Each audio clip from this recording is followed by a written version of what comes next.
What's up, guys? Welcome into Good Morning Lambeau. My name is Clayton. You can check us out on packernet.com. You can find me on Twitter at Packers_access. You can email us, PackersTotalAccess@gmail.com.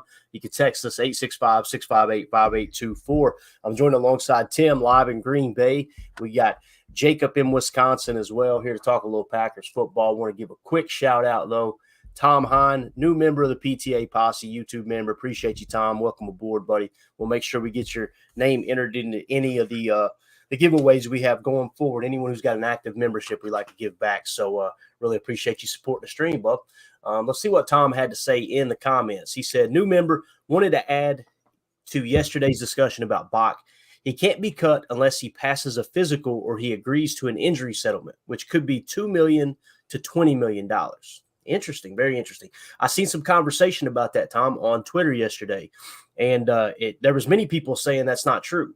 So I don't know the details of it, to be quite honest. I do trust Spotrac. I trust Over the Cap, and they've got the number, the dead cap set at a certain number. Now, there's no special notes on his contract on Spotrac. To the best of my knowledge, typically they'll put that in there that, hey, he's on injured reserve technically, or there may be an injury settlement involved.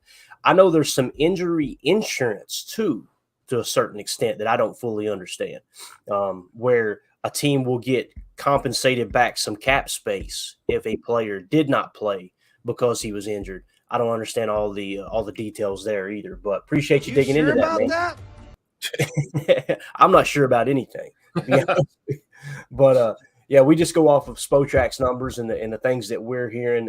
We've seen several articles written that it's going to free up roughly $20 million. So that's what we're basing our numbers off of. But hey, man, you could be correct here, right?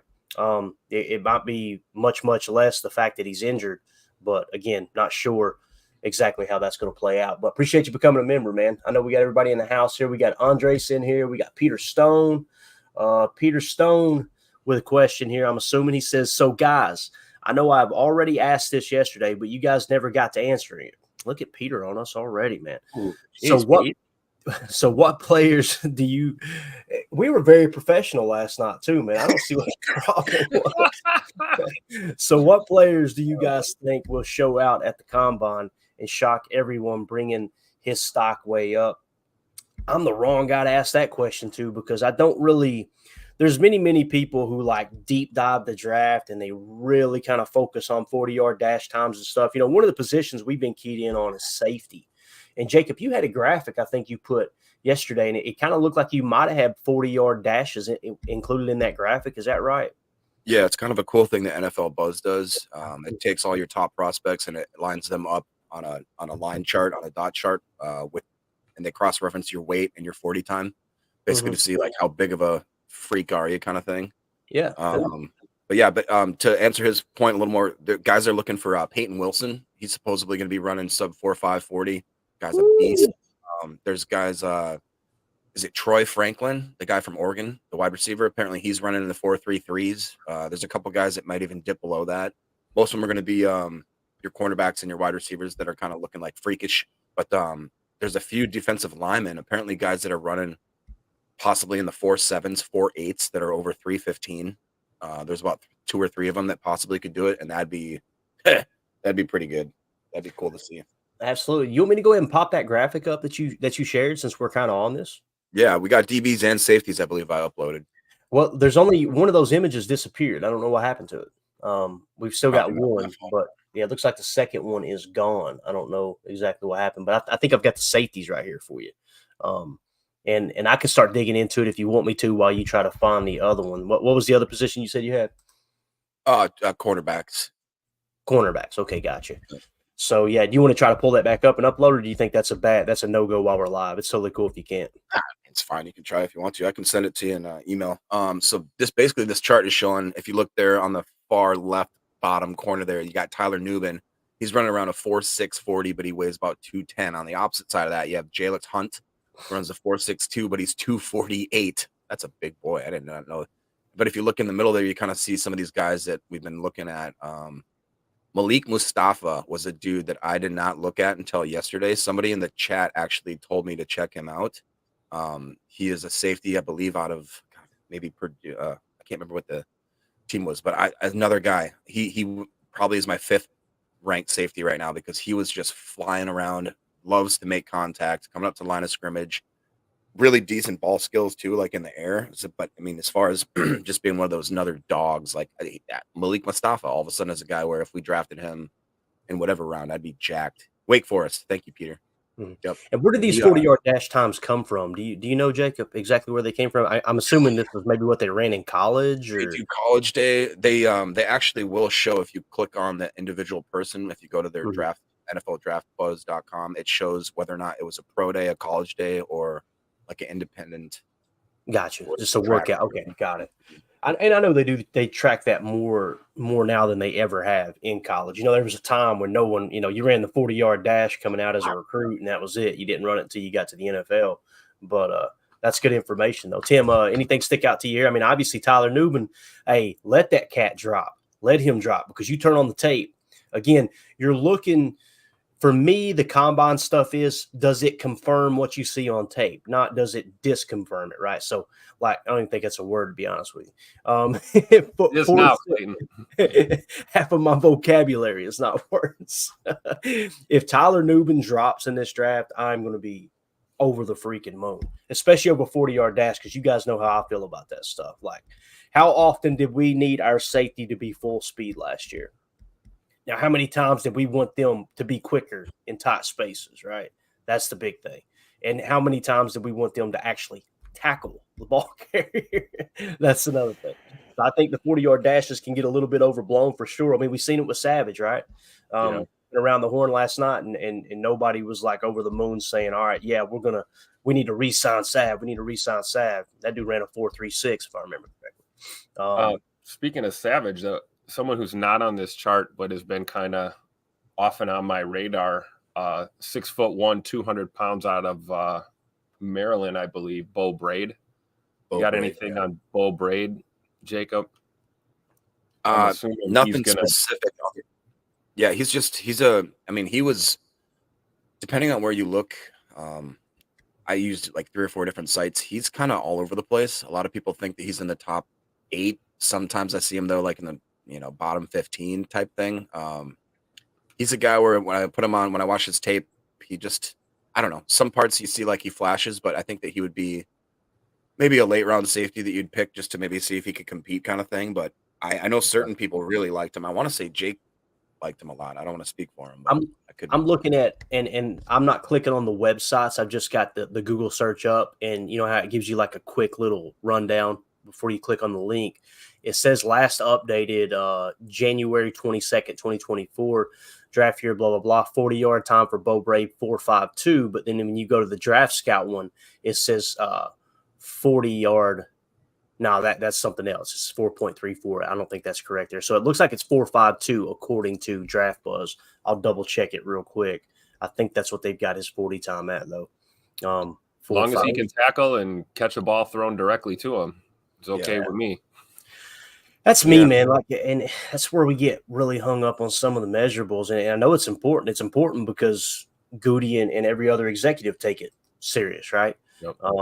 But 4.52 is what they've got him at, Jacob. And he on Draft Buzz, it looks like 82.1 was his rating. So that rating that you've got on this graphic, that's their actual rating on Draft Buzz, correct? Correct. Yeah. Okay, cool. That's good stuff, man, because I haven't dove into Draft Buzz, and the more information, the better, man, for sure. So, anybody else you could think of, Tim, that you want to kind of hit on? Not as far as safety goes, no. Yeah.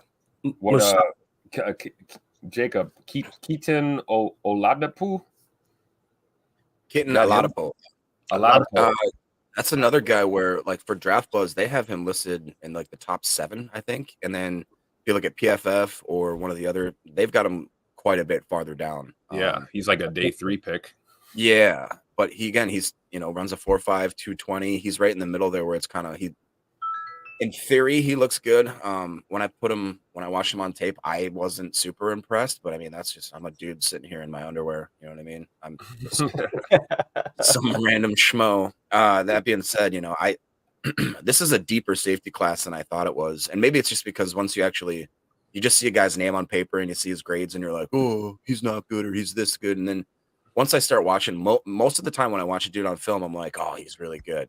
because you have to be good to play college ball. You know what I mean? So it's like I thought I would be much more disappointed in the depth at running back and at safety, but once you dive into them, it's kind of like, oh man, all of them become my guys. I have a list now of like my big board, and then I have quote unquote my guys, and I just keep basically transferring dudes over to my guys list. It's only a few that I haven't made it. So I like that comment there you just put up. Yeah, Debfish. Who's he talking about?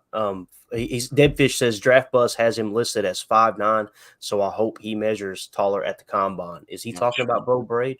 No, Bo Braid's 5'11", so I'm not sure he's talking about. Specify who you're talking about there, Debfish, because I'd like to know that too. That's pretty short for a safety, right? If we're still talking safety, it could be Oladapu that we were just talking about. You know what? That's the cool thing about the combine, though, right? Because you get to see the real measurables. So all the guys that were standing on their tippy toes or getting measured with their cleats on, it's you can't cheat the measurements at the combine. So we're gonna find out the truth about a lot of these guys. Yeah, absolutely. I love that Jacob's putting a list together, though, man. It fires me up, dude. Mustafa is who he said. Mustafa. So Mustafa, obviously, in the top left corner of Jacob's graphic here. And again, the weight is running from left to right. Let me drop the banner down real quick so you guys can got him at 5'9". That's crazy. Yeah. So he's that explains why he's kind of lower on the boards, right? And that's the other thing too. Like sometimes, the size thing can be overblown as well, as far as height. I think it is important. That's what everybody likes about Tyler Newman. I think he's 6'2". He's an absolute monster.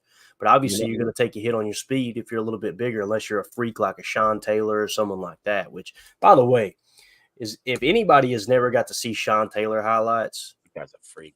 My God, man, what a blast he was to watch, dude. He was just unbelievable.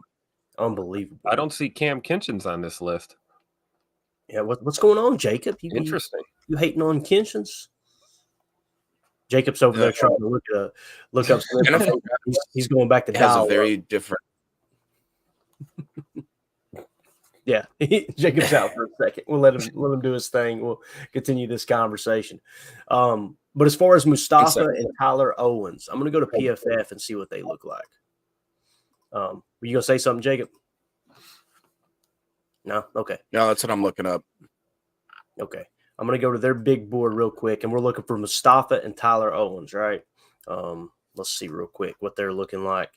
Obviously, safety is the topic of the day here. Didn't plan it, but here we are. Mustafa and Tyler Owens. So Mustafa is ranked 158, okay? And PFF has him at 5'11", 207. That's what they got Mustafa. And his PFF grade 62.9, 71.2, 79.6. I mean, that's some steady growth, And then we said, who was the other one? Tyler Owens. See if we can find him. He's 249, ranked 249, 6'2", 210 pounds is what they got him listed at.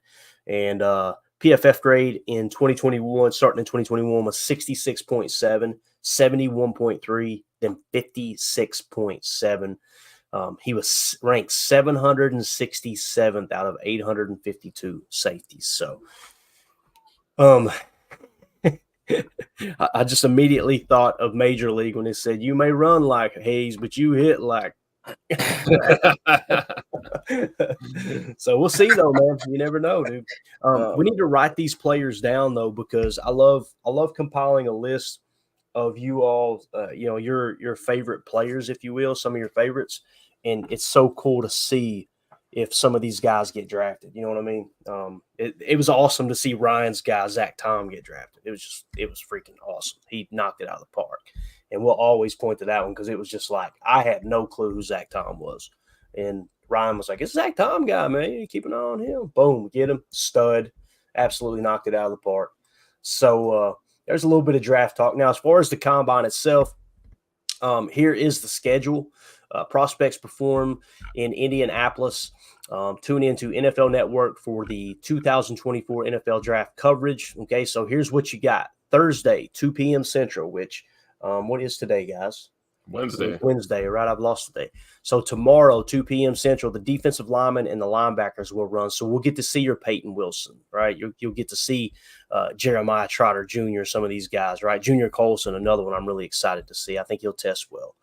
Then Friday, 2 p.m. Central Time, you got your defensive backs, so you'll get your corners and your safeties running there on Friday at 2 Central, and then the tight ends as well, which we're obviously not as excited about this year as we were last year.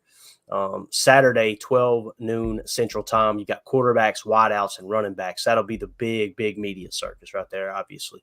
And then Sunday, 12 Central Time, you'll get your big boys, your offensive linemen, and we know we're going to be in the market for probably 2, 3, maybe even 4. You know how good he is with his offensive lineman. He's always looking for some of those late round gems for sure. We got a quick video actually from Packers Daily on the combine. Let's just go ahead and hit it since we're talking about it. And I think since the linebackers are going to be running tomorrow, what we say, linebackers and who? D-line? Is that what it was? Yep. Yeah. Maybe we'll dive into those 2 positions today and see who we're most interested in seeing tomorrow. Is that cool with you guys? Yeah, buddy. All right, here we go, man. This comes from Packers Daily. The guys are still out there in Indy and just kind of breaking things down for us in real time. Here we go.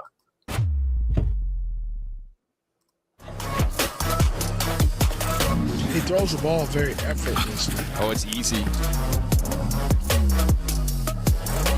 He's running smooth, 34-inch arms to go along with it.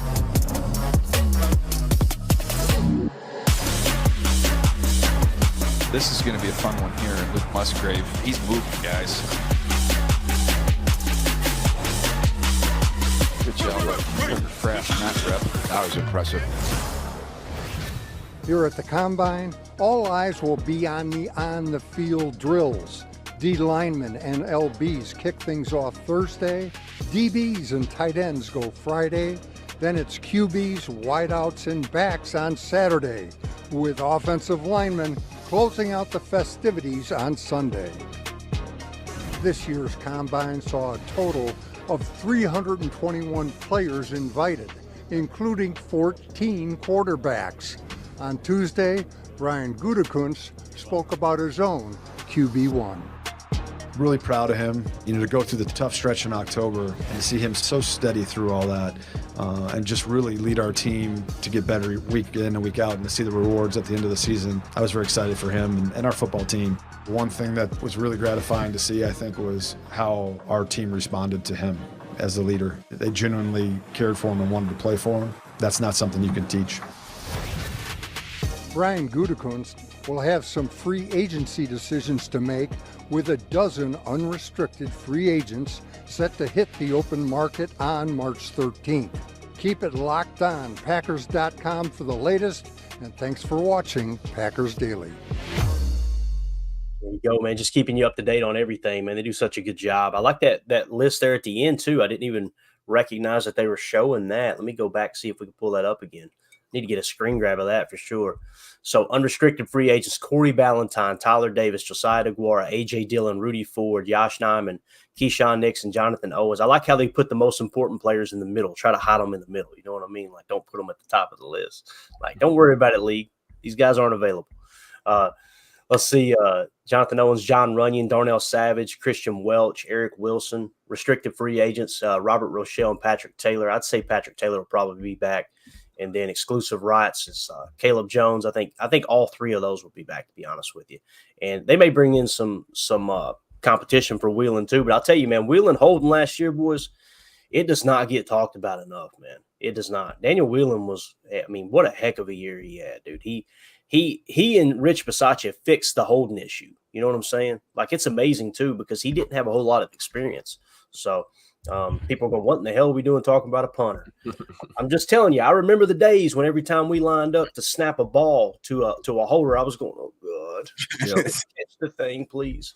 So, all right. So with that being said, it's cool seeing Lucas Van Ness and those guys from last year's combine, right? It's always awesome to kind of take a look back in history. Go ahead. Whoever put it up, read it for me. Good morning, fellas. Finally got an opportunity to catch your show. I tune in every night on third shift. I'm a welder, and getting your perspective on current Packers news is a great move. Is great to move the night along. Thanks, good stuff.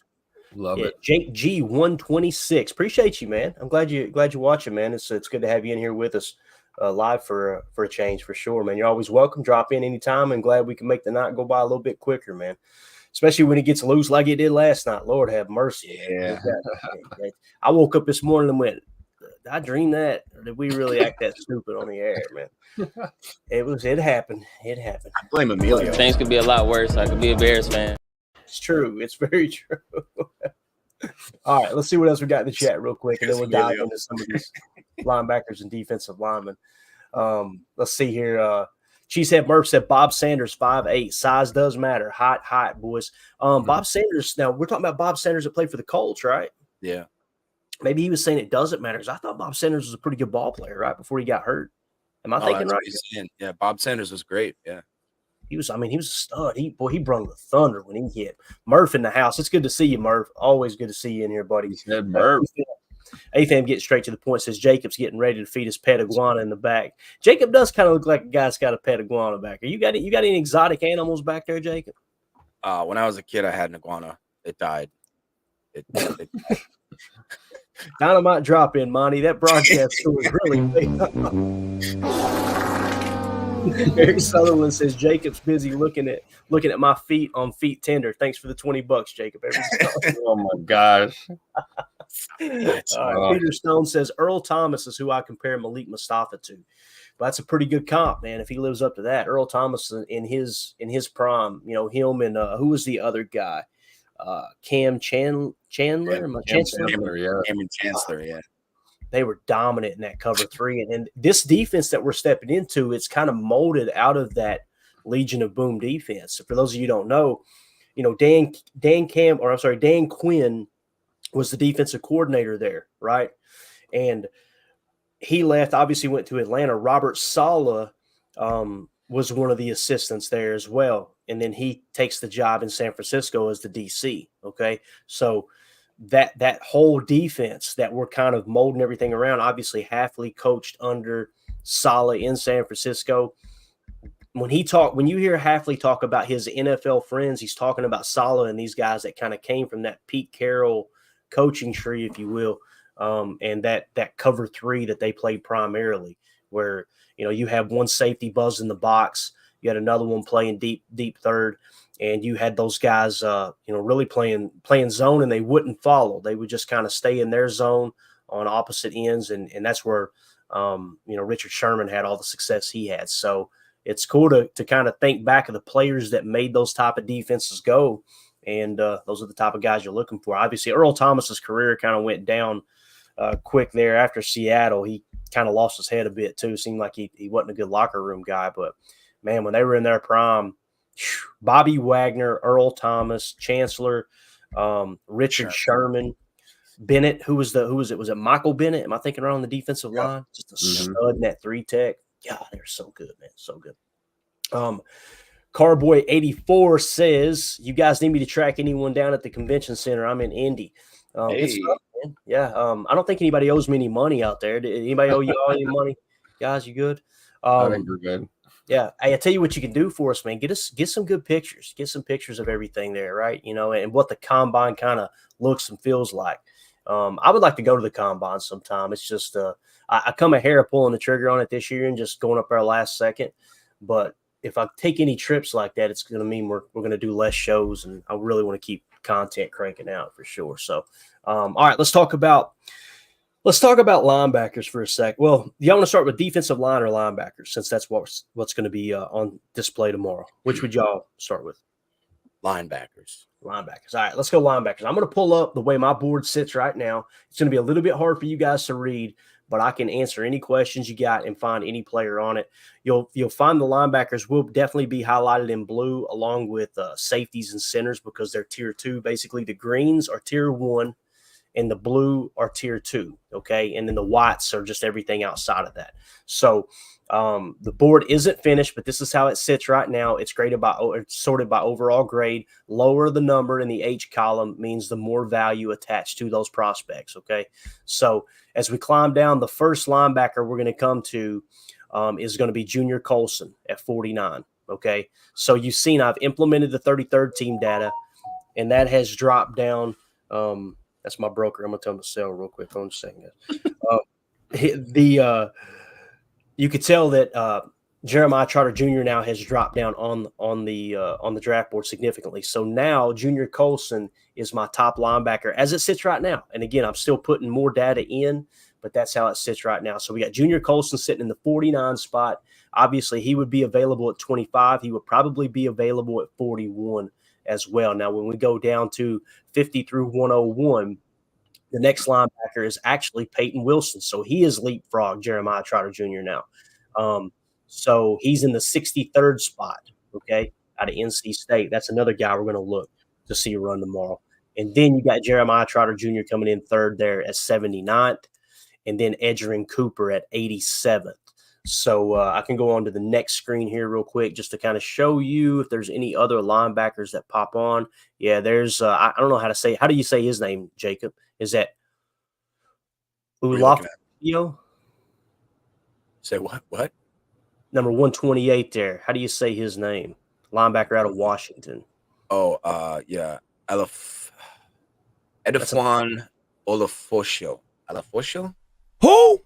Olafosio. All right, we got it. Close enough. And then you got Michael Barrett at 148. All right, so that's how they look on my board. Jacob, who are you excited to see? Obviously, it goes without saying. I want to see Junior Colson. I want to see Peyton Wilson, and I want to see Jeremiah Trotter Jr. and Edgerrin Cooper. I want to see those guys just go at it, run everything tomorrow, do every drill, get as much information as we can. Who's on your list, man? Yeah, it basically be those 4 or 5, and then do you know what's the guy from Kentucky? Trent, something Trent or something like that. Apparently, he could be one of those guys that's a little bit of a freak.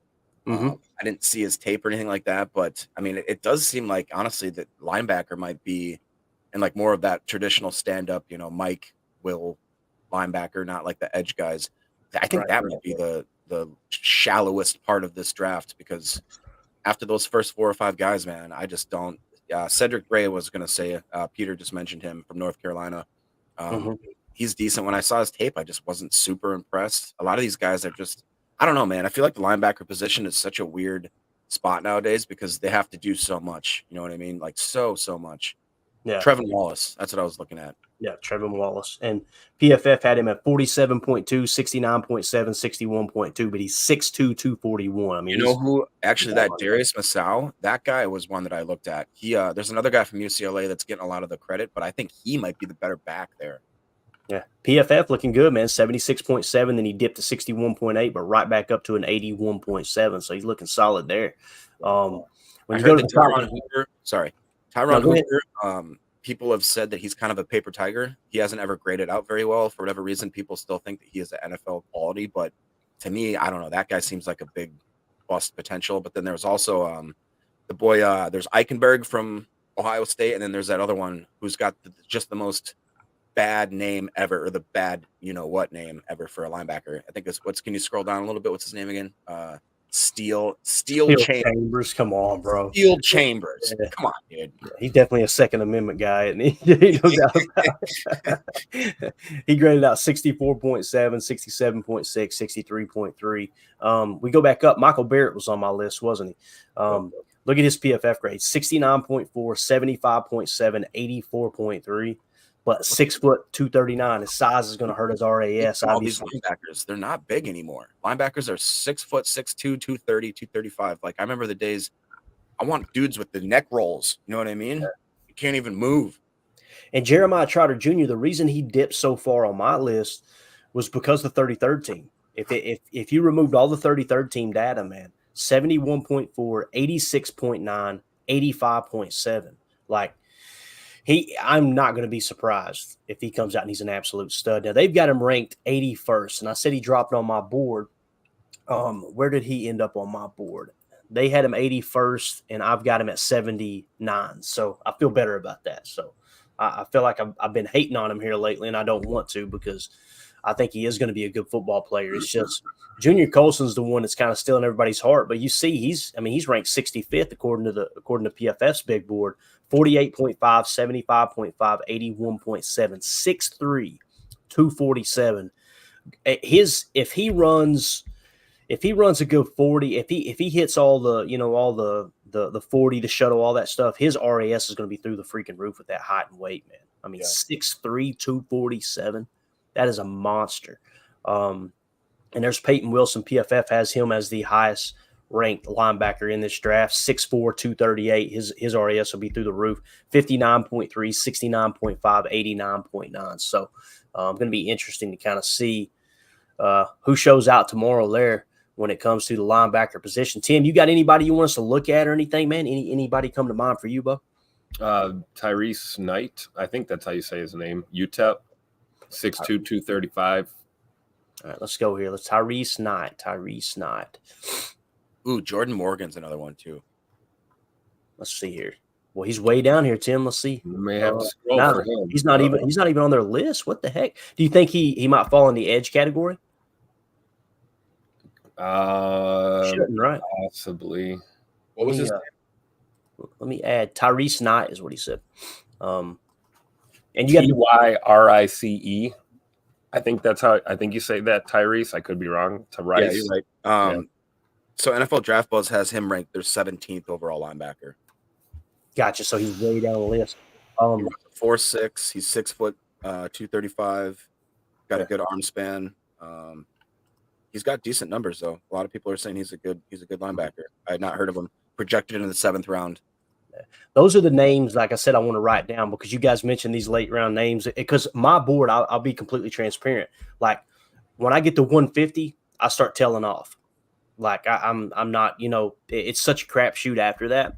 And what I like to do on day 3 of the draft is I like to key in on Daniel Jeremiah's remaining top prospects and going back to the 33rd team, big board. So let's do that real quick. Why don't we, as we're still on linebacker, I'm going to try to pull up the 33rd teams real quick, and let's look at their horizontal board and see what their linebackers look like real quick. Give me just 1 second. You guys say something smart. Do you know anything about Maris Lufau from Notre Dame? Because he's been consistently in the top 10. And some of them I've seen, like on that draft network mock site, he's consistently the top 3 linebackers. Yeah, he's not a player like as I watched Notre Dame, I never found myself going, God, he's a stud, but he was just solid, right? He was always a solid player. So I'm not 100% sure. But we can look him up since we're going to jump over here to the 33rd team real quick. Let me pull that up. I want to look at their horizontal board. You guys can see this, right? No. No, you can't. You can't see anything. Can you? Blind as a bat. There we go. There it is. I promise that wasn't user error there. All right, so let's do this. Let's just limit it to linebacker and D tackle since that's what's going to be running tomorrow. Okay, so here's their horizontal board. You see nothing in the 7, nothing in the 6.9, nothing in the 6.8. Then when you get into 6.7, you got 3 defensive linemen. You got Newton out of Illinois, Jerzon Newton. You got Byron Murphy out of Texas, and then Tavondre Sweat out of Texas. Anytime you got 2 players that play together on the defensive line, I get nervous because you don't really know how good they are because you had two good players dominating at a lower level of competition, right? And it's like they could get to the league and they're both average. But the fact that they were good in college and on the same defensive line, that can throw a wrench into stuff. So here is their top linebacker, Junior Colson at 6.6. And then you got Gray out of North Carolina at a 6.6 and Peyton Wilson at a 6.6. So that's definitely their top linebackers. I'm probably not zoomed in enough for you guys. I'm sorry. Let me get on in here a little bit. So that's how their linebackers sit. Now, in that same 6.6 at defensive tackle, they've got Wingo out of LSU. And then you got to go down to the 6.5 range for Darius Robinson. We talked about him, how he's just soaring up draft boards right now. And then you got Taylor the third out of Miami. You got Ora out of Clemson. And then you've got my boy Chris Jenkins at a 6.5. So we'll dive into the defensive lineman next. But anything else y'all want to hit as far as linebackers? I thought it'd be cool to kind of cross-reference those. As you go down here, this is where you see Edgerrin Cooper coming at 5.9. Edgerrin Cooper's there. The Ulofashio, I think is how you say it. He's down there. You got Ford from Texas. You got Eichenberg from Ohio State. Jeremiah Trotter Jr. with a 5.9. This stuff may change, too, as the combine comes in. They take that stuff real serious. You got Sermon out of Cal. Hunter. There's your guy from Notre Dame you mentioned. He's at a 5.8. So you see these guys are real low. Barrett real high on my board. Now, people are going, hold up. You incorporate the 33rd team, but Barrett's that low on the 30 or, on your board. How is he that low, right? Let's take a look at that. I'd like to know that. What did Barrett what's Barrett on my draft board here? As he came in, where did he come in at? He was kind of high, wasn't he? Am I thinking right? He was definitely in the top. Okay, there he is at 148. So his PFF ranking from 2022 was 135th. His PFF ranking for last year was 25th. His consensus big board was 205. And then he was 196 according to the 33rd team. So, wow. Yeah, that's really interesting. That's one of those guys that kind of keeps popping up for me. So, well, I've got one from Bama that I don't see unless we missed him. What about Dallas Turner? Dallas Turner, I think, as an edge. Yeah, he's definitely listed as an edge. Okay. Yeah, he's definitely an edge defender. He's right up here at the top, 6.8. If we added edge to the horizontal board, the 33rd team has him as the best edge defender, just slightly ahead of Latte. I got him as a linebacker. I gotta change my list. Yeah, it's tough, man, because it's very rare they'll convert over because edge is so much more valuable when they get to the league. So they're gonna force someone to play edge if they're better at edge than linebacker. And times have changed in the NFL, man. It's important to understand the difference between edge and linebacker because that's where people get crossed up. We heard it all year last year. It's like I can't believe we're playing 2 down linemen. I'm going, God Almighty. These outside linebackers, guys, are 280 pounds. What are we talking about here? They're literally they start the season at 265 and they finish the season about 280. Seems like so. Speaking of that, Jacob, look at the screen real quick. Got something for you, big dog. There you go. Oh, geez. Out of nowhere. It's in the morning. Come on. Quick little glimpse there. All right, let's do. Real quick, that Michael Barrett, again, smaller guy, 6 foot, 239, ran a decent 40 at 4.5, but he's 24 and almost a half years old. So I don't know if that really is a big deal, but he's an old man. That makes a lot of sense why the 33rd team's left. So he'll be a late round pick. There's no doubt about it. So that he'll be one of my guys. It was like Devontae Wyatt. When the Packers took Devontae Wyatt, he was the best on the board.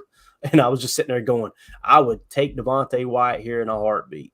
And everyone, there's many people on Twitter going, nope, he's too old for the Packers, and they drafted him, right? So if we do get to that range, let's say you get around pick 200 and Michael Barrett's sitting there and he's 24 years old. This is what amazes me about people saying they're too old. When you're going into the draft, 24 years old is too old. And then the second they hit an NFL roster, it's, well, he's young, he's a rookie, he doesn't have experience. Like, what's the rule here, guys? You know what I'm saying? It's like Sean Clifford. One of the reasons that the Packers drafted Sean Clifford and it caught people off guard is because of his age, right? But you hear Matt LaFleur talk about Sean Clifford, and it's like, this dude's a gamer. He's played more football than Jordan Love. That's just wild to me to think about that. And that stuff matters. I know it's college, but it still snaps, right? So, with that being said, we kind of looked at the defensive lineman there a bit. Let's focus on it on my draft board real quick. My top defensive linemen, they will be in the green. I know it's hard to read, but I'll kind of pluck them out for you guys. We won't go edge. We'll just go defensive line. Jerzon Newton, I've got in the 14 spot, okay? Then I've got Byron Murphy in the 19 spot. Then you climb down to Devondre Sweat at 27, okay? And then you go down to the next defensive lineman is Chris Jenkins at 38. Now, people were going, Clayton, I thought you said he was your favorite defensive lineman. It doesn't mean he's highest on my board. There's a difference. This is like the quarterbacks last year. People were like, I think it was Justin from Packernet Podcast Graphics.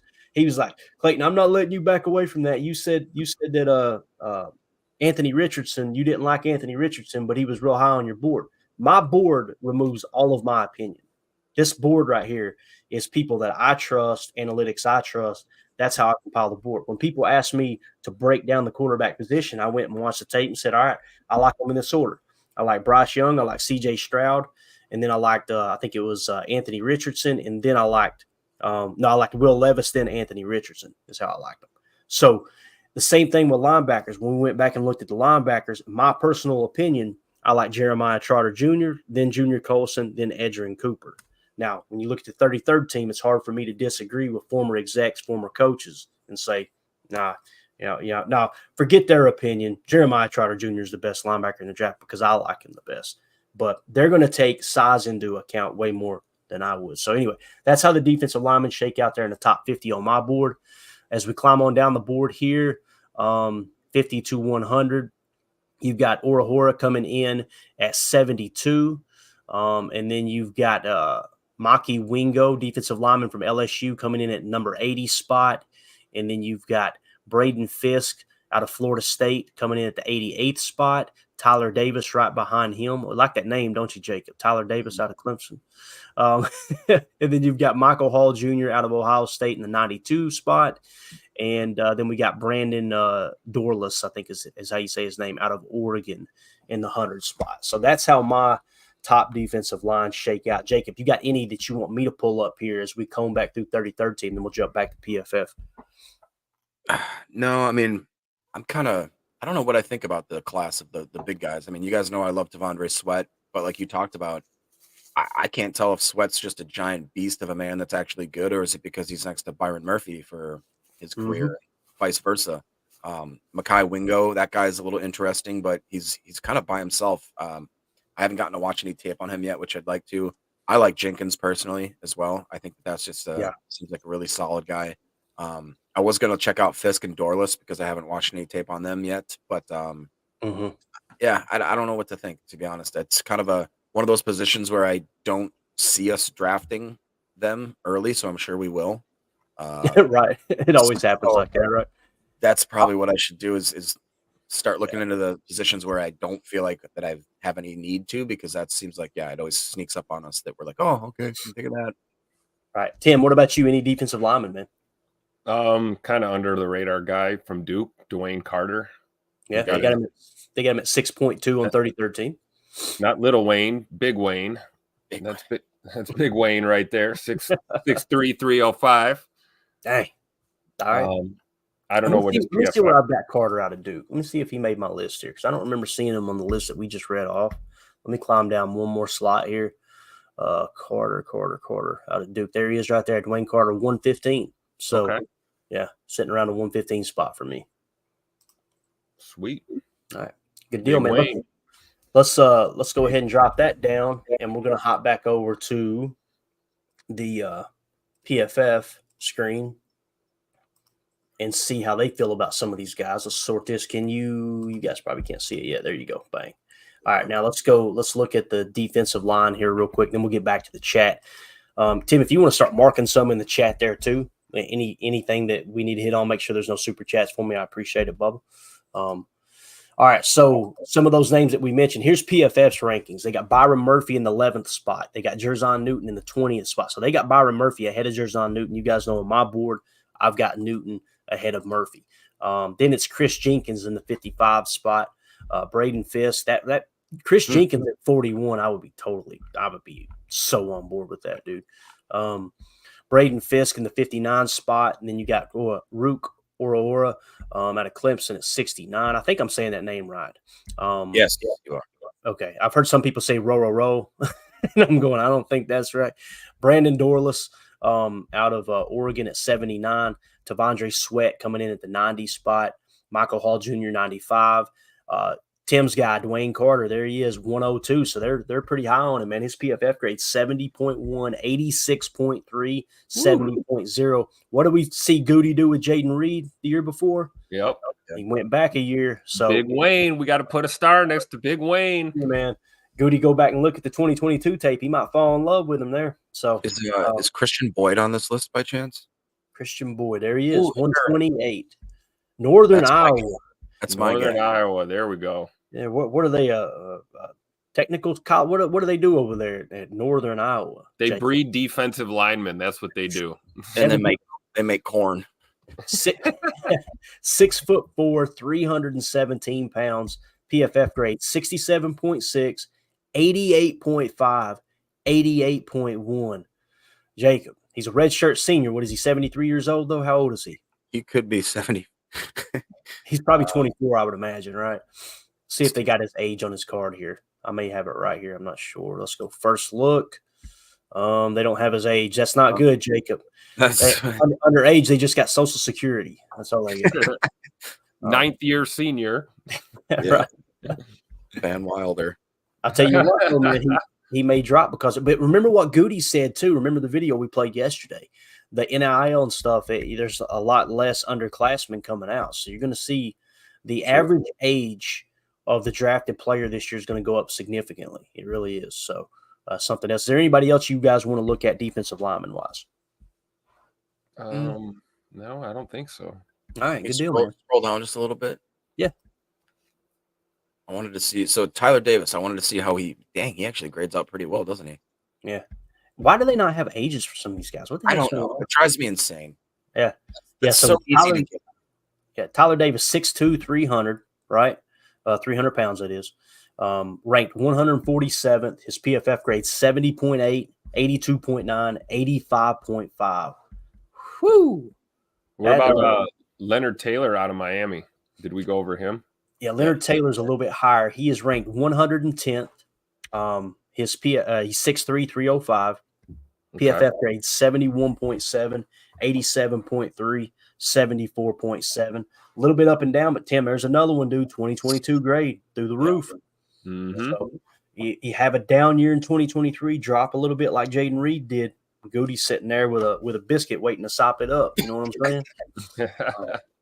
Wouldn't surprise me one bit.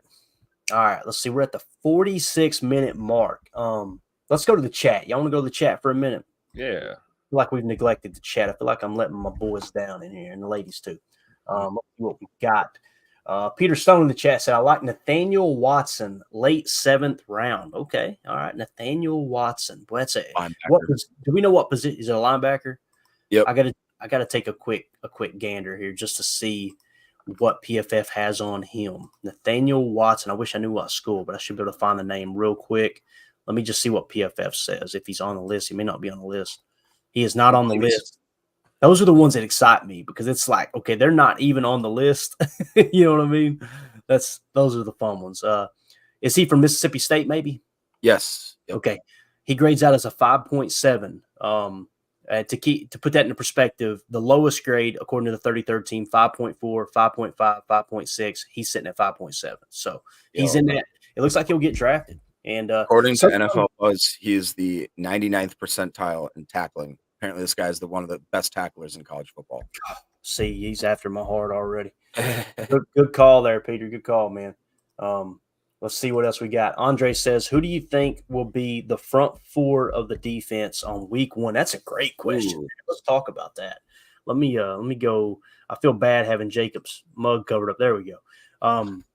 Who do we think will be the front four of the defense on week 1? Kenny Clark's a shoe-in, right? Let's build from the inside out. Let's go Kenny Clark. Let's start there. He'll be what I want to see him play is more of the nose. I want to see him play more nose in the 4-3. What that means is he's going to be the guy playing more of the A-gap, more of the one tech. It's very rare in a 4-3 you'll have someone playing a zero tech. You've seen a ton of zero last year. And what I mean by zero is lined up directly across from the center, right? And when we say, one tech, that's in between the guard and the center. And then, of course, the 3 tech is in between the guard and the tackle.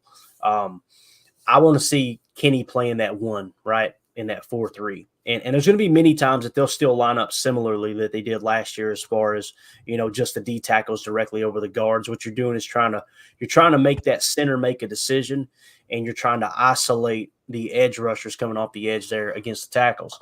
So I think you'll get Rashawn Gary on one side. You'll get Preston Smith on the other.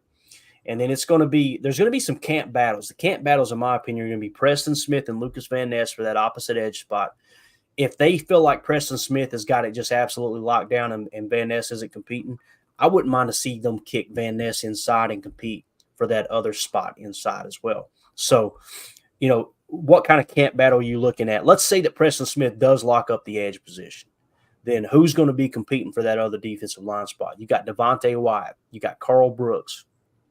The only reason I mentioned Devontae Wyatt before Carl Brooks is the draft status. If you remove the draft status, I would say Carl Brooks, Devontae Wyatt, and Lucas Van Ness. Those 3 guys competing will be a lot of fun for that second defensive line spot. How do you guys see it? Tim, what do you think? Jacob, what you guys, whoever wants to go first, who do you think will be the starting front four on defense in week 1? Go ahead, Jacob. I would definitely say, in my opinion, Preston is really capable at setting the edge. And I think that with that new 4-3 scheme that you'll want a bigger bodied guy. I'd like to hope that Van Ness can get to that point. But in my opinion, I think you'd have Preston on one edge, obviously Gary the other, Kenny in the middle. And I think that Carl Brooks deserves a chance to to be that main guy. I think Wyatt maybe on third downs would sneak in there kind of thing, but Yeah. First and second down, I would love to see big Carl Brooks in there just chucking dudes. And that's the other thing too, is like, because you need one less defensive lineman in the base defense, to me, now all of a sudden you're a lot deeper at defensive line. And Carl Brooks, the versatility, being able to play edge like he did at Bowling Green, Tim, like that, that's a huge factor too, man. What do you think about the defensive line? How would you see it? I mean, I think we're going to see a lot of rotation either way about it. TJ Slayton comes to mind inside there. I'm with you, though. I'd love to see Carl Brooks see the field more, but I definitely think it's going to be, as of right now, it would be Preston and Rashawn on the edges for sure. Inside, Devontae Wyatt, it's one of those things, this could be a year for him, He can make that leap, and we could see some more consistency out of him. But I'm with you and Jacob, man. I want to see Carl Brooks on the field. Yeah. Really do. Yeah, he showed enough, man. He dominated in camp and everything. Just I want to see him out there too, man. Gerald Lee become a member of the PTA posse. I know he's been a member before, probably re-up. Appreciate you, buddy. He has a super chat here as well. Thank you so much for the support. He said, Brian Gutekunst is a genius. He said, not necessarily free agent safety, so we draft 3 safeties. Laughing emoji, praying emoji. Hey, with the way the safety class looks, here Jacob came in the other day and threw a wrench into everything and showed us Javon. What was his name? Javon Bullard. Yeah. Yep. I'm like, hey, draft him too. Let's go. If they took 3 safeties in this draft, Gerald, I'm telling you, I'd be over the moon about it, because I do think it's somewhat loaded. And if you swing 2 or 3 times, you're going to hit on one, right? Yep. And it's been so long since we've had a solid safety. Look at every Super Bowl team for the Packers. Think about this. Yep. Go back to 96, right? And who was the safety? Leroy Butler. Go back to 2010, 2011. Who was it? Nick Collins. Right? I mean, you do it all across the board. You can see that some of the great defenses, they had really good post safeties, right? That what I refer to as center field.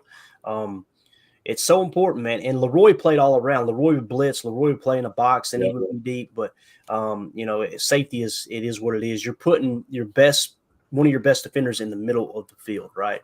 And that's why when we talk about the importance of these positions, I want the strongest part of this defense to be right through the center of the field, because you've got 3 extra defenders that are the out of bounds lines, right?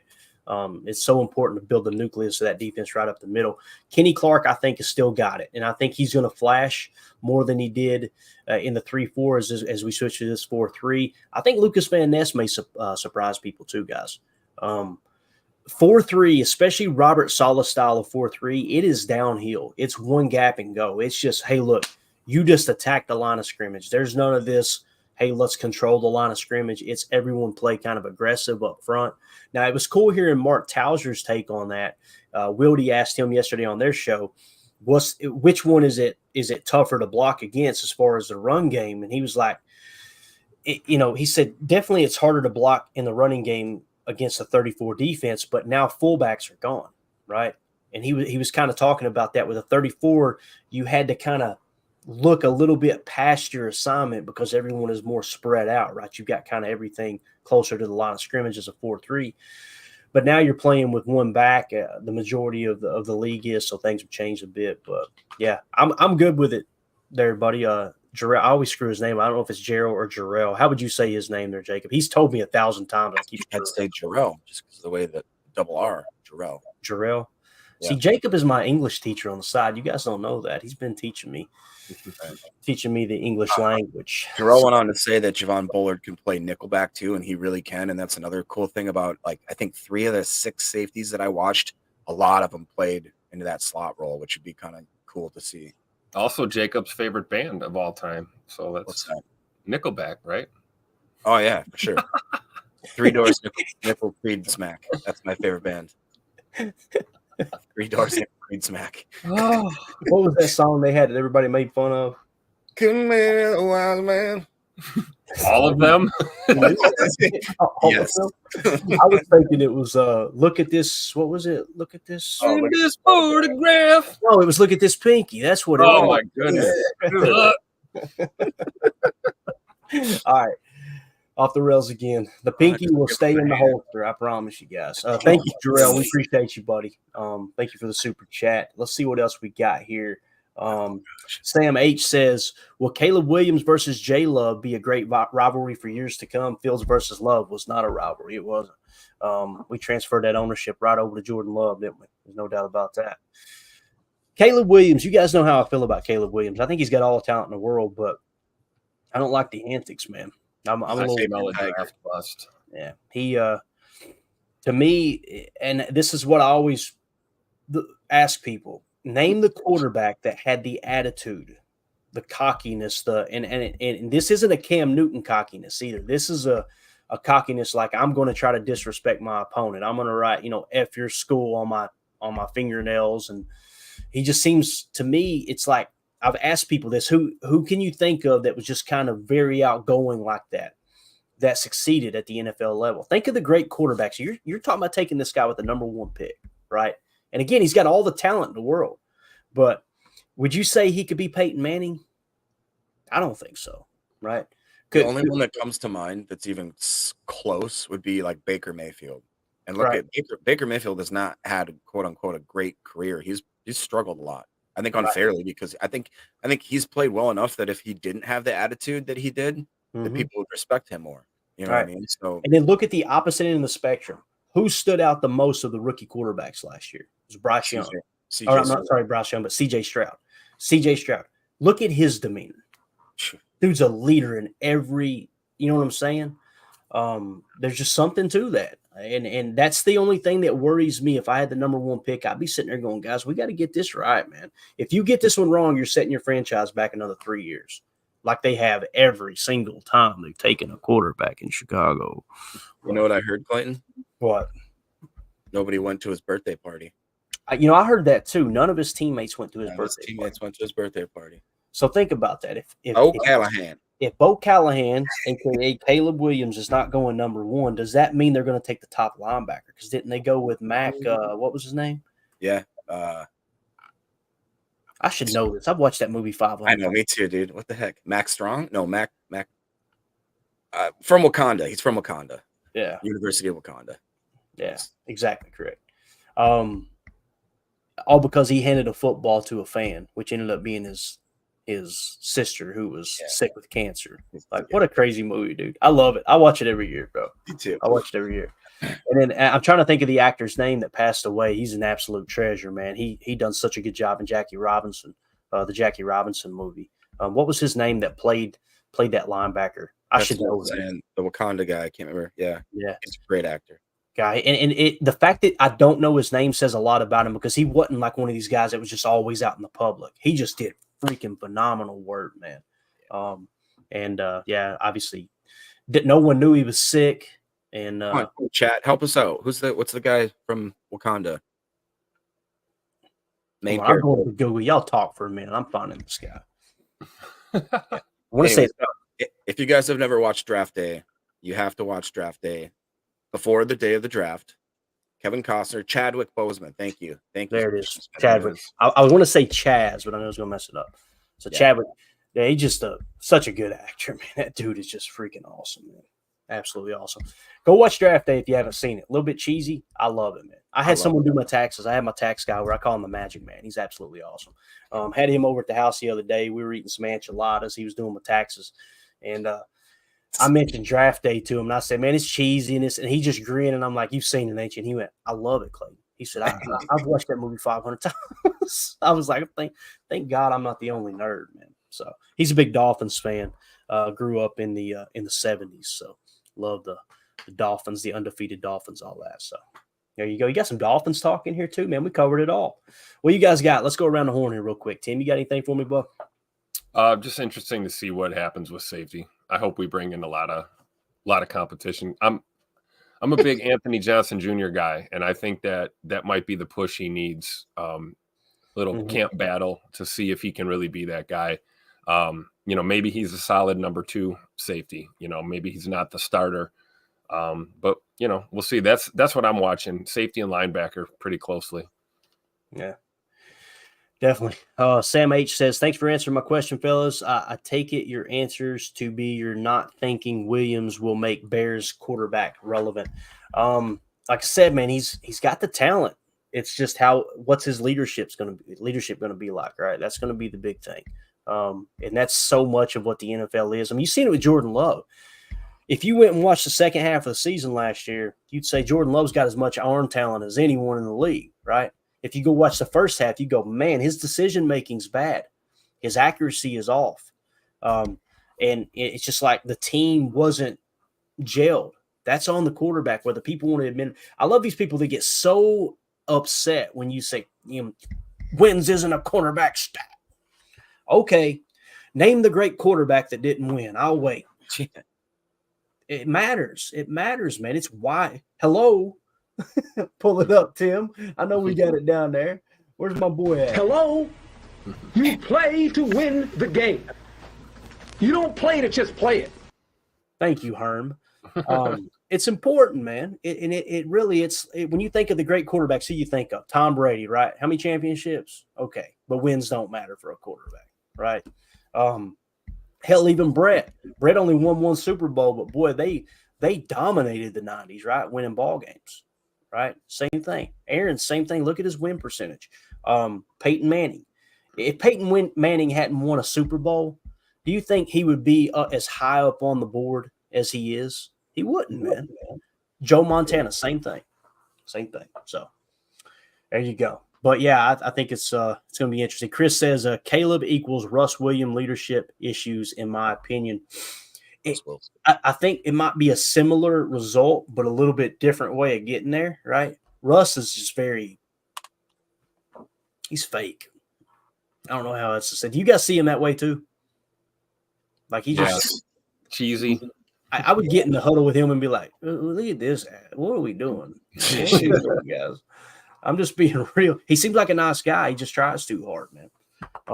Yeah, he's that guy stuck in the friend zone. You know what I'm saying? It doesn't click. Doesn't click. Yeah, and Caleb, I think, is going to come off more like a Johnny Manziel type, out there doing this stuff and everything. And next thing you know, he's hanging out in Vegas, like he said. Did you guys see that interview with him and Shannon Sharp the other day? Yeah, that was brutal. That was off the rails, dude. Holy cow. Anyway, I hope it works out for his sake. I don't want to see any young person in this country fail, man. I hope Caleb goes out and plays great, unless he is the Bears quarterback. We hope he falls flat on his face. But it is what it is in that regard. We're always going to root against the Bears, the Vikings, and the Lions. So, all right, let's get out of here. Jacob, anything, bub? No, just to put a cap on it. Yeah, I think that Williams, it might be I think it's more of like a 10% chance it's a match made in heaven and more of a 90% chance that it's going to be more drama in Chicago, because if he has any sort of fluctuation, which he will, he's a rookie quarterback, that Chicago media and that Chicago city is going to eat him alive. And he does not seem like the type of man that takes criticism well. So get your popcorn ready. We're going to have fun. Yeah, no doubt. I like Jen Wright's comment here. She says Bears will make any quarterback a bust. That's a fact. The Bears still suck. Yes, sir. Yes, sir. All right, let's get out of here. Appreciate everybody in the chat. This was a lot of fun this morning, man. It flew by. I looked up and we were at the 40-minute mark. I was like, oh, we're in trouble. So Tom Hine, welcome aboard, new member of the PTA posse. Same thing with Jarrell Lee. Thank you for the super chat, buddy. Of course, our man Emilio had to hop in and said enchiladas, yum. That's our resident quarter Italian, quarter Mexican redneck from Tennessee. I got on here yesterday, and he was on the stream early prepping, and he was listening to Big Green Tracker, and I was like, there's no way this guy is a quarter Mexican and a quarter Italian. But he is. It's true. And that's the diversity that we welcome here on Packers Total Access and Good Morning Lambeau. So, all right, we're out of here, guys. Appreciate everybody hanging out with us. We'll see you guys tonight for Packers Total Access Live. Jacob, one last flash there. There you go, big dog. All right, have a good day. We will see you guys, like I said, this evening. For those of you listening on the pod, thank you for making us a part of your day. As always, let's go out and be the change we want to see in the world, and go Pack Go.